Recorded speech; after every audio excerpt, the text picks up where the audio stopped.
500명이나요? 그 많은 사람들 앞에서요? 성대한 결혼식을 꿈꾸며 하객은 최소 500명 이상을 예상하는 한동석의 말에 마광숙은 어이가 없다는 듯 웃었고 곧 조심스레 자신의 생각을 꺼내놓았습니다. 오빠, 저는 양가 가족끼리만 조용히 모여 식사하면서 인사드리는 정도면 충분하다고 생각했어요. 그 순간 한동석의 표정이 굳어졌습니다. 결혼식은 당연한 거 아닌가요? 광숙 씨, 저는 세상 모든 사람에게 내가 사랑하는 사람을 동네방네 자랑하고 싶은 마음이에요. 광숙 씨가 원하던 것도 모두의 축복 속에서 시작하는 결혼 아니었어요? 박정수 여사의 속 시원한 결혼 허락에 드디어 본격적인 결혼 준비에 돌입하게 됐지만 두 사람은 시작부터 의견 차이가 발생했습니다. 그 누구도 결혼식이라는 단어가 기쁨이 아닌 갈등의 시작이 되어 흘러갈 줄은 꿈에도 몰랐습니다. 한동안 이어지던 침묵 속에서 한동석이 조심스럽게 입을 열었습니다. 광숙 씨, 우리 더는 다투지 않기로 했잖아요. 지금은 서로 감정이 올라와 있으니까 각자 생각을 조금 정리하고 다시 차분히 이야기해요. 그 말에 마광숙은 조용히 고개를 끄덕였습니다. 그래요.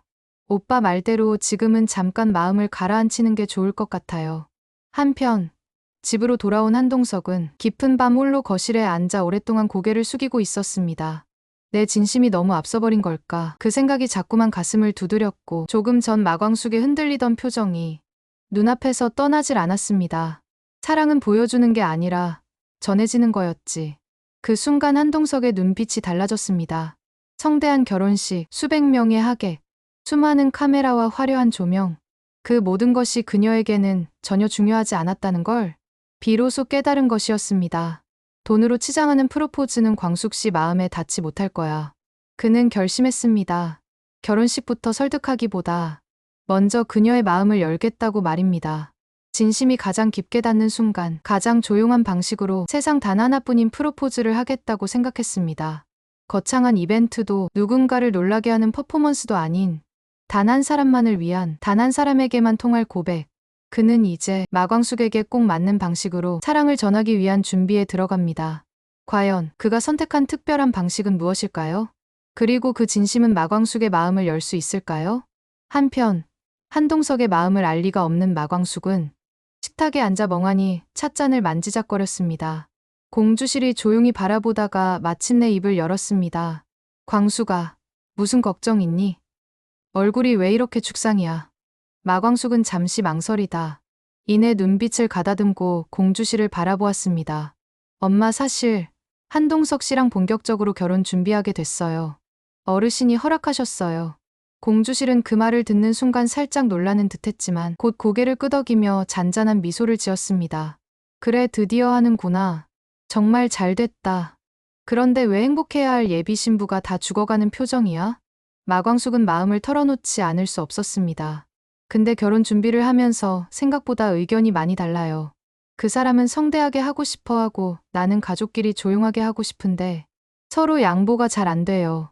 공주실은 가만히 딸의 손등을 덮으며 말했습니다. 사람이 다 다르니까 처음엔 그렇게 부딪히기도 하는 거지. 중요한 건 서로 마음을 나누는 거야.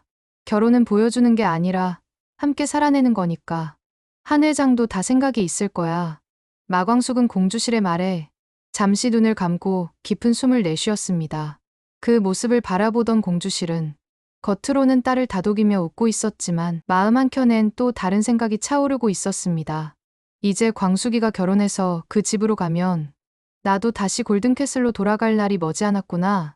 공주실은 문득 떠오른 그 생각을 모른 척 지나치지 않았습니다. 조용히 시선을 창가에 두며 속으로 다짐했습니다. 미스터 고한테도 얼른 얘기해야겠다. 이참에 같이 골든캐슬로 돌아가자고 해야지. 그녀의 시선엔 어느덧 긴 여정을 마무리하려는 듯한 묵직한 결심이 담겨 있었습니다. 한편 프로포즈를 결심한 이후로 한동석은 거의 잠을 이루지 못했습니다.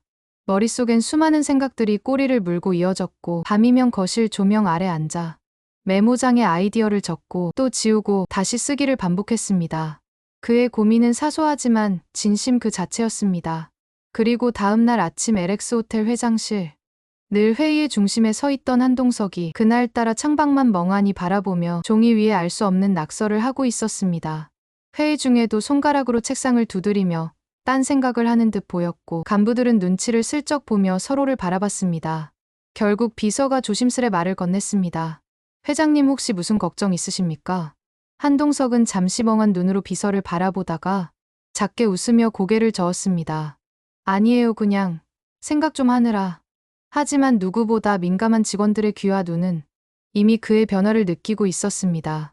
요즘 회장님, 평소 같지 않지 않아요? 맞아요.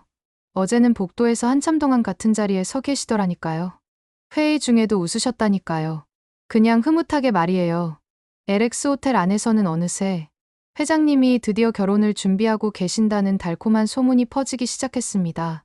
드디어 LX 호텔에 사모님 생기시는 건가요? 요즘 술도가 납품도 마광숙 대표님이 안 오시잖아요. 이제 정말 결혼 준비하시려나 봐요. 직원들의 얼굴에는 하나같이 미소가 번졌고 들뜬 마음으로 회장님의 첫사랑 같은 고백을 응원하고 있었습니다. 한동석은 아직 모르고 있었습니다. 그의 설레는 고민이 벌써 호텔 전체에 기쁜 축제로 번지고 있다는 사실을 말입니다. 호텔 전체엔 알 수 없는 설렘이 가득 차 있었고 모두가 LX 호텔에 진짜 사모님이 등장하는 순간을 손꼽아 기다리고 있었습니다. 그러던 어느 날 수없이 지우고 또 적어도 도무지 정해지지 않던 한동석의 프로포즈 고민에 뜻밖의 한 줄기 빛이 들어왔습니다. 오천수와의 다가올 짧은 대화가 한동석에게 결정적인 힌트를 안겨준 것입니다. 고민 끝에 내려진 한동석의 선택은 무엇일까요? 과연 어떤 방식의 고백일까요? 그날 오후 술도가에서 막걸리 납품을 하러 온 오천수가 호텔 로비에서 한동석과 우연히 마주쳤습니다. 마침 엘리베이터 앞에서 걸음을 멈춘 한동석은 오천수를 보자 반가운 듯 인사했습니다. 후배님, 시간 좀 어때? 잠깐 나 좀 볼 수 있을까? 상의할 게 있어서 그래. 뜻밖의 호출에 오천수는 고개를 끄덕이며 자연스럽게 그의 뒤를 따랐습니다. 잠시 후 회장실. 고요한 공간에 두 사람만이 마주 앉았습니다. 조금 망설이던 한동석이 먼저 운을 뗐습니다. 사실 내가 광숙 씨한테 할 프로포즈를 준비하고 있는데 뭐가 좋을지 도통 정하질 못하겠어. 그래도 우리 중에 가장 최근에 결혼하기도 했고 후배 도움을 좀 받고 싶어서 말이야. 그 말에 오천수는 쑥스러운 듯 웃었습니다. 선배님, 저는 별 도움이 안 될 겁니다. 저도 다 들통났거든요. 한동석은 뜻밖이라는 듯 표정을 지었습니다. 저도 프로포즈 해보겠다고 별짓 다 했었는데요. 결국 이미 눈치를 채더라고요. 바람 빠진 프로포즈여서 딱히 제가 도움 드릴 것도 별로 없네요. 한동석은 머리를 긁적이며 멋쩍게 웃었습니다. 그런 사연이 있었군. 그래도 혹시라도 광숙 씨 마음에 들만한 게 뭘까 싶어서 내가 요즘 통잠도 못 자. 잠시 뜸을 들이던 오천수가 조용히 입을 열었습니다. 그러셨군요. 사실 저희 장수형 이야기인데요. 형수님이 우체국에서 일하시던 시절에 형은 거의 매일 점심시간마다 찾아가셨대요. 장수형이 저랑 동생들에게 매주 편지를 보냈거든요. 꾸준히 찾아오는 형 모습에 형수님이 참 성실한 사람이라고 생각했대요. 한동석은 그 말에 놀란 듯 눈을 깜빡였습니다. 오천수는 이어 말했습니다. 형수님은 결국 그 손편지에 반했다고 하더라고요. 누구보다 조용히, 꾸준히 마음을 전했던 그 방식이 가장 진심처럼 느껴졌다고요. 한동안 말없이 듣고 있던 한동석은 천천히 고개를 끄덕였습니다. 화려한 고백보다 마음이 전해지는 고백이라. 후배님 정말 큰 도움 됐어. 고마워. 한동석의 눈빛엔 방금 전까지 없던 따뜻한 빛이 번지고 있었습니다. 그래. 이거야. 광숙 씨에게는 그런 게 맞는 거였어. 그 순간 한동석의 고민으로 가득하던 표정은 조금씩 단단해져 가고 있었습니다. 어쩌면 그가 찾아 헤매던 해답은 멀리 있지 않았는지도 모릅니다. 진심은 복잡하지 않아도 되는 거였으니까요. 한편 한동석은 손에서 펜이 떠나질 않았습니다. 한 장의 편지, 그 안에 자신의 모든 진심을 담고자 결심한 순간이었습니다. 하지만 마음과 글은 쉽게 일치하지 않았습니다.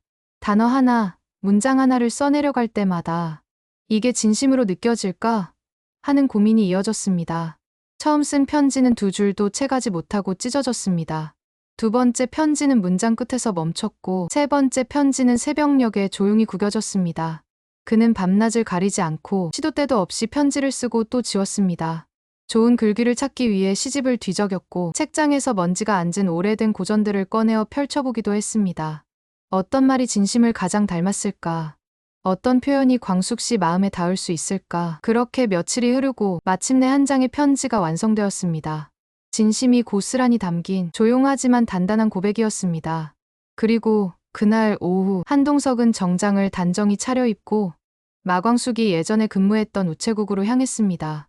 직원들에게 인사를 건넨 뒤 한 장의 편지를 조심스럽게 꺼내 들고 창구 앞에 조용히 섰습니다. 이 편지 마광숙 씨 앞으로 부탁드립니다. 직원은 고개를 끄덕이며 우표를 붙이고 한동석은 우편함이 삼키는 그 짧은 순간을 그 어느 때보다 간절하게 지켜보았습니다. 직접 전하는 대신 가장 조용한 방식으로 마음을 전하기로 한 한동석. 그는 이제 그 편지가 마광숙의 손에 닿는 날을 기다릴 뿐이었습니다. 한편 공주실은 망설임 없이 고자동의 방 앞으로 걸음을 옮겼습니다. 문을 똑똑 조심스레 두드린 뒤 고개를 내민 고자동에게 조용히 말했습니다. 미스터 고, 잠깐 나 좀 봐. 두 사람은 마주 앉았고 공주실은 한참을 바라보다 마침내 운을 뗐습니다. 광숙이가 드디어 결혼을 준비하게 됐어. 나도 이제 곧 골든캐슬로 떠날 날이 가까워졌어. 그녀의 목소리엔 다소 담담한 결심이 묻어 있었습니다. 잠시 말을 멈춘 공주실은 고자동의 눈을 똑바로 바라보며 말을 이었습니다. 그러니까 미스터 고, 나랑 같이 가자. 나랑 골든캐슬 가는 거 어때? 뜻밖의 제안에 고자동의 눈동자가 크게 흔들렸습니다. 입을 때려다 말고 다시 입술을 다문 그는 당황한 기색을 감추지 못했습니다. 같이 골든캐슬로요? 그는 조심스럽게 되물었고 공주실은 단호히 고개를 끄덕였습니다. 하지만 고자동의 눈빛은 쉽게 결정을 내리지 못하고 있었습니다. 그는 반평생을 이곳에서 살아왔습니다. 막걸리 항아리의 온도를 손끝으로 느끼며 숱한 세월을 술도가의 일꾼으로 살아온 사람. 그에게 있어 술도가는 단순한 직장이 아닌 삶이었고 뿌리였습니다. 공주실을 향한 마음이 없지 않았지만 술도가를 내려놓는 일은 결코 쉬운 결단이 아니었습니다. 고자동은 침묵을 길게 끌었습니다. 그 모습에 공주실의 눈썹이 점점 일그러졌습니다. 뭘 그렇게 뜸들여? 나는 미스터 고가 당연히 나랑 같이 가줄 줄 알았어. 그녀의 목소리가 점점 높아졌습니다. 나야, 술도가야, 지금 당장 선택하란 말이야. 고자동은 깜짝 놀라며 두 손을 들어 달랬습니다. 아니, 미세스공 그게 제가 지금 당장 대답하기엔 좀 너무 갑작스러워서요. 뭐가 그렇게 어려워? 그녀의 눈빛엔 실망이 짙게 드리워졌습니다. 아니, 내 마음도 모르면서 지금 이걸 고민할 수가 있어? 한동안 말을 잇지 못하던 고자동은 한숨을 쉬며 조용히 고개를 떨구었습니다. 나도 미세스공 많이 좋아해요. 잘 알면서 그래요. 이건 좋아하고 말고의 문제라기보다 내 삶이고 직장인데 이걸 결정하는 데엔 시간이 필요합니다. 공주실은 한참을 고개를 돌려 생각하다 작게 말했습니다. 좋아. 당장 거처를 옮기는 것도 아니고 이제 막 결혼 준비가 시작된 거니까. 그리고는 다시 눈을 맞추며 덧붙였습니다. 하지만 나는 기다리는 사람 아니야. 딱 열흘. 그 이상은 못 줘. 그 안에 결정해. 나인지 여기 술도가인지. 그렇게 말한 공주실은 자리에서 벌떡 일어나 뒤도 돌아보지 않고 방을 나섰습니다. 고자동은 깊은 한숨을 내쉬며 고개를 숙였습니다. 방 안엔 묵직한 선택의 고민이 감돌고 있었습니다. 삶의 무게가 실린 선택의 기로 앞에서 고자동은 과연 어떤 길을 선택할까요? 한편 늦은 오후의 술도가 마당. 느긋한 햇살 아래 오천수는 낯선 봉투 하나를 받아들었습니다. 봉투를 뒤적이던 그는 곧장 눈치를 챘습니다. 오늘이 바로 그 대망의 프로포즈 날인가 보네. 입꼬리를 올리며 혼잣말하듯 웃은 그는 곧바로 휴대폰을 꺼내 한동석에게 전화를 걸었습니다. 선배님, 드디어 편지 도착했습니다. 형수님께 언제 전달할까요? 그 말을 들은 한동석은 망설임도 없이 자리에서 벌떡 일어났습니다. 좋아, 내가 곧 출발할게. 조금만 시간 끌어줘. 그리고 내가 부탁한 건 문제 없지? 오천수는 여유롭게 웃으며 대답했습니다. 걱정 마십시오, 선배님. 저희도 이날만을 기다렸습니다. 출발하시면 바로 연락 주세요. 제가 타이밍 기가 막히게 맞춰드리겠습니다. 전화를 끊은 오천수는 곧장 마광숙만 없는 단톡방에 긴급 메시지를 올렸습니다. 작전 명령 발동. 전원 술도가로 집합. 순식간에 울리는 알림음. 오신의 형제들과 술도가 식구들은 모두 들뜬 마음을 안고 하나둘씩 모이기 시작했습니다. 그 시각 한동석 역시 움직이기 시작했습니다. 전화를 끊자마자 비서를 호출하며 다급하게 말했습니다. 차량 키 좀 줘요. 그리고 오늘은 이만 퇴근해요. 비서가 키를 내미는 사이 그는 책상 서랍을 열고 소중히 숨겨두었던 반지 케이스를 꺼내 들었습니다. 입꼬리엔 미소, 발걸음엔 설렘, 심장엔 벅찬 긴장감이 뛰고 있었습니다. 마치 오랜 기다림 끝에 첫 소풍을 떠나는 아이처럼 말입니다. 한동석은 그 길로 꽃다발을 사서 술도가를 향해 숨가쁘게 달려갔습니다. 수많은 고비를 넘어 겨우 찾아온 소중한 사랑 앞에서 술도가 식구들은 하나가 되어 그를 응원하고 있었습니다. 과연 모두가 한마음으로 준비한 술도가 007 작전은 성공할 수 있을까요? 그리고 세상에 단 하나뿐인 그의 진심 어린 프로포즈는 드디어 마광숙에게 전해질 시간입니다. 때마침 오천수는 타이밍을 맞춰 술독에서 작업 중이던 마광숙에게 아무렇지 않은 얼굴로 다가갔습니다. 형수님, 오늘 우편물이 하나 왔어요. 사무실 책상에 놔뒀으니까 한번 보세요. 툭 던지듯 전한 말투였지만 그 눈빛엔 미세한 설렘이 감춰져 있었습니다. 마광숙은 고개를 끄덕이며 편지라고요? 누가 요즘 시대의 우편으로 편지를 주지? 의아한 표정으로 다시 작업을 이어갔습니다. 그리고 그 사이 술도가 한켠엔 몰래 분주한 움직임이 시작됐습니다. 한동석의 연락을 받은 오씨네 가족들이 하나둘씩 술도가로 들어섰고 각자 맡은 준비에 돌입했습니다. 뒤이어 박정수 여사와 한봄, 한결이 차례로 술도가에 도착했습니다. 공주실과 문미수는 숨겨두었던 정성 가득한 음식들을 꺼내 놓았습니다. 그야말로 어머니의 마음이 차곡차곡 쌓인 밥상이었습니다. 오응수와 지옥부는 창고 옆에 급히 세운 작은 무대에서 깜짝 축하 공연 준비에 여념이 없었습니다. 흥수는 마이크 테스트를 하며 벌써부터 긴장했고 지옥부는 고무줄 치마를 단단히 동여매며 말했습니다. 흥수씨, 박자 틀리면 오늘 진짜 나한테 혼난다. 한편 오광수는 프로포즈 직후 틀어질 음악과 조명 타이밍을 조율했고 오범수는 드론으로 위에서 촬영할 준비를 하느라 마당 한복판에서 연습 비행을 하고 있었습니다.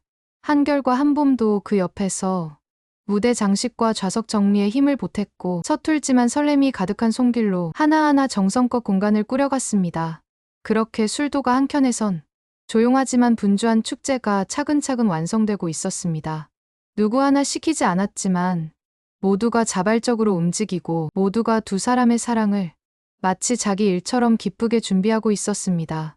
그 누구보다 오래 기다려온 이 순간, 술도가 씻고는 마광숙과 한동석의 세상에 단 하나뿐인 프로포즈가 가장 따뜻하게 완성되길 바라고 있었습니다. 그 순간 사무실 문이 조용히 열렸습니다. 마광숙이 작업을 마치고 잠시 앉으려던 찰나 책상 위에 놓인 봉투 하나가 눈에 들어왔습니다. 마광숙 씨 앞으로라고 적힌 글씨를 보는 순간 단박에 한동석이라는 걸 짐작하게 했습니다. 봉투를 조심스레 열고 편지를 꺼낸 그녀는 한 줄 또 한 줄 천천히 읽어 내려갔습니다. 광숙 씨, 나는 당신에게 보여주고 싶은 사람이 아니라 곁에 남고 싶은 사람입니다. 이제야 알았습니다. 사랑은 말보다 마음이고 마음은 소리 없이도 전해지는 거라는 거요. 그 문장들이 그녀의 가슴 깊은 곳을 두드렸습니다. 손끝이 떨렸고 눈가엔 금세 눈물이 맺혔습니다. 마광숙은 조용히 입술을 다물고 편지를 껴안은 채 목울대를 울컥이며 삼켰습니다. 바로 그때 휴대폰이 울렸습니다. 그녀는 재빨리 눈물을 닦고 전화를 받았습니다. 광숙 씨, 지금 잠깐 나올래요? 한동석은 짧게 말하고 전화를 끊었습니다. 마광숙은 여전히 벅찬 마음을 안고 조용히 밖으로 발걸음을 옮겼습니다. 해가 뉘엿뉘엿지고 붉은 노을이 술도가 마당을 부드럽게 감싸는 시간. 문을 열고 나온 마광숙의 눈앞에 펼쳐진 풍경은 생각지도 못한 작은 축제였습니다. 반짝이는 조명이 마당을 물들이고 꽃잎이 흩날리는 작은 길. 그 끝에 정장을 차려입은 한동석이 꽃다발을 들고 서 있었습니다. 그의 뒤엔 오씨네 형제들과 모든 식구들이 따뜻한 눈빛으로 그 둘을 바라보고 있었습니다. 한동석은 천천히 다가와 꽃을 건넨 뒤 반지 케이스를 꺼내 모두가 보는 앞에서 조용히 무릎을 꿇었습니다. 광숙 씨, 이제는 묻지 않을게요. 당신이 원한 방식대로 당신이 편안한 속도로 그저 곁에 있고 싶습니다. 나랑 결혼해 줄래요? 평생 당신 옆에서 내가 책임질게요. 그 말에 마광숙의 눈가에서 다시금 눈물이 흐르기 시작했습니다. 잠시 떨리던 입술이 천천히 미소로 번졌습니다. 그리고 고개를 끄덕이며 분명하게 대답했습니다. 네, 좋아요. 그 순간 마당엔 박수가 터졌습니다. 그날 저녁, 술도가에는 오랜 기다림 끝에 찾아온 행복이 조용히 그러나 넘실넘실 흐르고 있었습니다. 마광숙과 한동석, 오랜 시간 마음을 지켜온 두 사람이 비로소 손을 맞잡고 한 걸음을 내디뎠습니다. 그 앞에 펼쳐질 새로운 여정엔 과연 어떤 갈등과 선택, 기쁨과 눈물이 기다리고 있을까요? 오늘 이야기는 여기까지입니다. 구독과 좋아요는 제가 다음 이야기를 들려드리는데 큰 힘이 됩니다. 혹시 다음 스토리를 예상하신다면 댓글로 알려주세요. 오늘도 함께 해주셔서 진심으로 고맙습니다.